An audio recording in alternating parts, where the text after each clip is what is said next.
osmonda va yer yuzida birinchi qilingan gunoh qaysiligini bilasizmi? Bu hasad. Iblis Odam alayhissalomga hasad qilib Allohga osiy bo'ldi.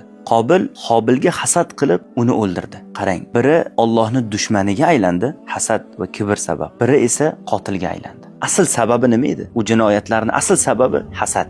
Hasad degani Alloh bir bandaga bergan ne'matni ko'ra olmasdan unga yomonlik tilash va uni payida bo'lish. Bu Allohning taqsimotiga ochiq qarshilik qilishdir. Insonning tanasida har xil kasalliklar bo'ladi.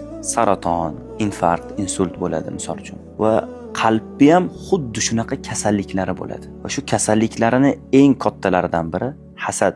Saratonga o'xshatsak bo'ladi buni. Rakka o'xshatsak bo'ladi. Shuning uchun Alloh taolo payg'ambari Muhammad sallallohu alayhi va sallamga hasadchini hasadini yomonligidan panoh so'rashga buyurdi. Hammamiz har kun o'qiydigan suramiz Qul a'udhu bi robbil falaq surasi. Sura tongni Robbi bilan panoh so'rayman deng deb boshladi. Suraning oxirida Alloh aytdiki: "Va min sharri hasidin idza hasad." Hasadchini hasadini yomonligidan panoh so'rayman deng dedi. Nimaga? Chunki hasadchini hasadiga Allohdan boshqa hech kimni kuchi yetmaydi. Allohdan boshqa hech kim qodir emas hasadchini hasadini yomonligini ketkazishga. Chunki u ko'rinmaydigan narsa. Shuning uchun Alloh subhanahu va taolodan hasadchilarni hasadini yomonligidan panoh so'raymiz.